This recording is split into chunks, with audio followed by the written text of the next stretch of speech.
যখনই আমাদের বাড়িতে চাল কুমড়ো আনা হয় তখনই এই রেসিপিটাই বেশিরভাগ বানানো হয়, কেননা বড় থেকে বাচ্চারা সবাই এটা খুবই পছন্দ করে। এখানে আমি 1 কেজি মতো চাল কুমড়ো নিয়েছি। প্রথমেই চাল কুমড়োটাকে ভালো করে ধুয়ে খোসা ছাড়িয়ে কিউব আকারে কেটে নেব। আর ইতিমধ্যে আমি মুসুরির ডালটাকে ভালো করে ধুয়ে কিছুক্ষণের জন্য ভিজিয়ে রেখেছি। প্রথমেই কড়াই বসিয়ে তার মধ্যে পরিমাণ মতো তেল দিয়ে জিরে, শুকনো লঙ্কা ও তেজপাতার ফোড়ন দিতে হবে। এদিকে কিছুটা আমি রসুনের কোয়া নিয়ে নিয়েছি, হালকা একটু থেতো করব, পুরোপুরি থেতো করব না। তারপর এটিকে ফোড়নে দিয়ে দেব। হালকা ভাজা ভাজা হলেই এদিকে আমি 2টি মিডিয়াম সাইজের পেঁয়াজ নিয়েছি আর কুচি করে কেটে নেব।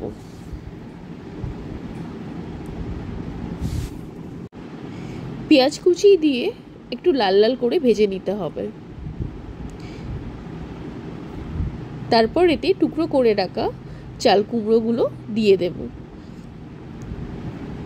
চাল কুমড়ো হালকা ভাজা ভাজা হয়ে গেলে এতে সামান্য পরিমাণে একটু লবণ আর হলুদ মিশিয়ে আরও কিছুক্ষণ ধরে নাড়তে থাকব।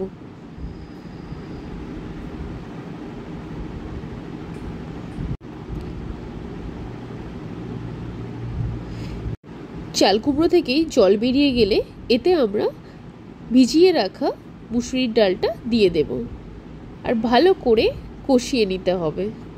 কষানো হয়ে গেলে এতে জিরে, ধনে গুঁড়ো আর লাল লঙ্কা গুঁড়ো দিয়ে দেব। আরও কিছুক্ষণ ধরে ভালো করে কষিয়ে নেব। ভালো করে কষানো হয়ে গেলে এতে পরিমাণ মতো 3 কাপ জল দিয়ে দেব, যাতে চাল কুমড়ো ও ডাল ভালো করে সেদ্ধ হয়ে যায়। আরও স্বাদ মতো নুন দিয়ে ঢাকনা দিয়ে আরও 5 মিনিটের জন্য রান্না করতে হবে।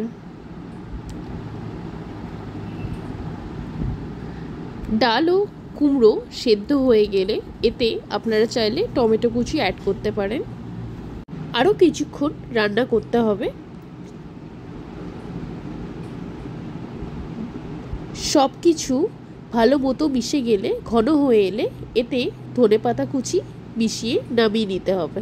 এখানে আমি শুধু কাঁচা লঙ্কা দিয়েই নামিয়ে নিয়েছি, কেননা এটা শুধু খেতে অনেক ভালো লাগে। ব্যাস তৈরি আমাদের মুসুর ডাল দিয়ে চাল কুমড়োর ঘন্ট। সবাইকে অসংখ্য ধন্যবাদ ভিডিওটা সম্পূর্ণ দেখার জন্য।